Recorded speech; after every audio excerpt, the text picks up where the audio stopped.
Hi, I'm the Rap Critic, and... fine. Since it was a Patreon request by Cedric Winters, I'll check out a song by Lecrae, Blessings. Jeez, I thought I told you guys last time, Christian rap, even for me as a Christian, is kinda boring. I don't need to hear VeggieTales in rap form. Oh, let me guess. He's gonna say God is great, all you need is God, no deeper analysis of faith and humanity, just generic wholesomeness ad nauseum. Yeah, Jesus saves, love one another, follow the 10 Commandments, eat your vegetables, listen to your mother. Holy okay, wow. So Lecrae's actually pretty awesome. So I'm just gonna take these words that I just said and rip them up. Take all these words and sprinkle them over some humble pie and take a big bite. Cause Jesus, I was wrong as hell. Cut before it gets to this part. It's kind of embarrassing. Seriously, this dude is, like, legit. His last album I listened to had lyrics not only about his personal struggles, but talked about how the media construes black power throughout history up to today. It dispels the false image of a white Jesus. And he's got some clever bars. Yo, I could not front. Dude is nice. Why didn't anybody tell me about this guy? What? They did? Oh, well, why didn't they donate to my Patreon?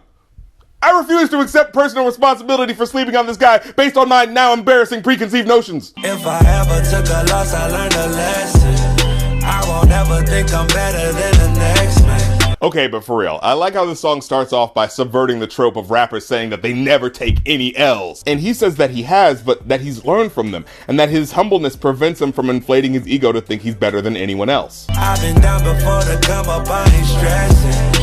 Baby, I'm too busy counting all these blessings. Yeah, count it up. Line 'em up. And here, with the chorus as well as the first couple of lines, he brings up the main point of the song, counting your blessings. Now, I remember count your blessings as being a thing Linus said to Charlie Brown in those old Peanuts comic strips, and never really thought about it much back then. But recently, there's actually been some research that shows actively taking into account the good things you have in your life is good for you. Just regularly taking time to notice and be thankful for the things you have, outside of that one Thursday in November, is good for you and helps you keep your life in perspective, due to the fact that our brains usually like to focus on the negative as a survival tactic.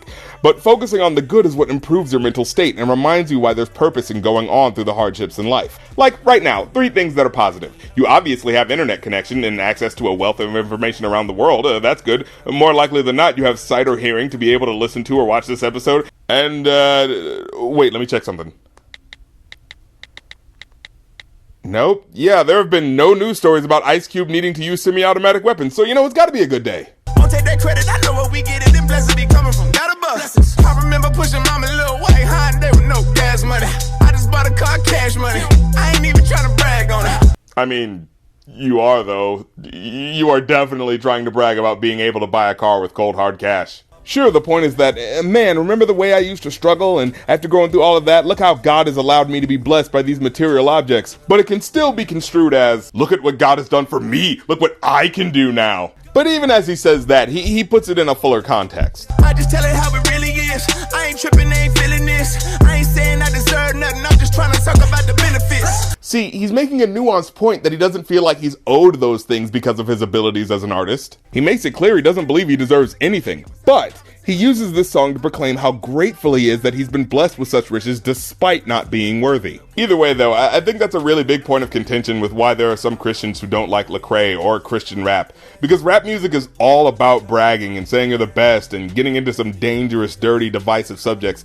And the whitewashed, safe version of Christianity doesn't do that. However, Lecrae in this one interview has some words that I think resonates with meaning and how the label of Christianity is used not to enlighten, but to maintain its audience, never seeking to challenge them. We've limited Christianity to salvation and sanctification, he said.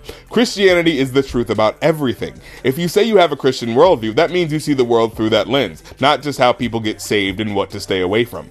He has a problem with the exploitation of believers just to turn a profit. So you care less about making a quality product, you just want to keep telling people the same stories and repackaging them over and over to exploit people. And while you can tell he's trying to branch out through the more hedonistic mainstream rap world, especially with getting a guest verse by Ty Dolla sign, you can tell he's doing it with a purpose. And this is something I can respect. He's not going after a guaranteed audience. There's no guarantee, especially when he got started, that Christian rap would be welcome with open arms outside of the church. And I'm a bit of a testament to that, as a Christian who's become slightly disillusioned with any Christian who gets rich and famous off of proclaiming the word of God. And so, while I maintain a skeptical eye on him as a public figure, ultimately, most Most of what I've heard from him has been pretty Christian-like to me, other than a few humble brags here and there about his rise to fame, which I think should be excusable. Because, I mean, come on, when you go from rags to riches, it's kinda notable. You're gonna want to talk about how remarkable that is, especially in a climate where so many families have lived and died in poverty by the generations. But ultimately, to my ears, his lyrics follow the spirit of the laws of Jesus' teachings,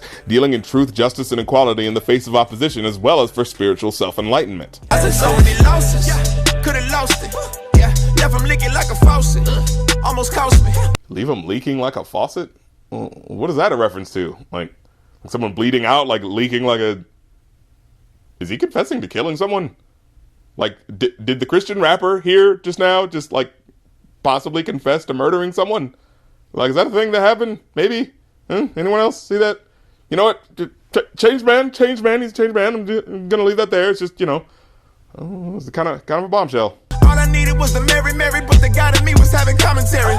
You know, it actually took me a minute to figure out that this was a reference to pot, because I think my brain just didn't register the idea that, like, a Christian rapper could have possibly been using a witty R&B reference in order to make a metaphor about weed. Literally, this was my mind as I was listening to this song. Wait, so he was listening to Christian music, but then God was giving commentary? Why would you put a but in there? That doesn't seem like that would be a contradiction. Unless when he says Mary, he's actually talking to... Oh, okay, I get it. But did Jesus ever say weed was evil? I don't think Jesus ever said weed was evil. I think we just associate it with evilness because of, like, America's, like, shitty, racist government politics or something. Overall, I'd actually give this a 5 out of 5. Sure, none of the challenging Jesus wasn't white, Black Lives Matter, prepare for the revolution stuff is on the lead single, but I get that from a marketing perspective. Save the politically divisive stuff for after the general public buys the album. And as much as, yeah, this does conform a bit to the stereotype I had about Christian rap being inoffensive, it doesn't do so without making good points and using some clever wordplay. And as I should have reminded myself before making assumptions, any topic of any genre can be good as long as it's well written. Well, that's the show. If you want to see a review of a rapper who didn't convince me of how good Christian rap could be, check out my old review of Real by NF. Oh, and definitely look out for the new episode of our show, The Goin podcast, where we'll be interviewing Open Mike Eagle about his new album and reviewing the new LP by Cunning Linguists. And oh yeah, I will still be doing my Billboard End of the Year review on Twitch today at 4 p.m. while playing more Injustice 2, so check that out. And please donate to that Patreon if you like what I do and want to see me make more of it. Thanks for watching, and I'll catch you later.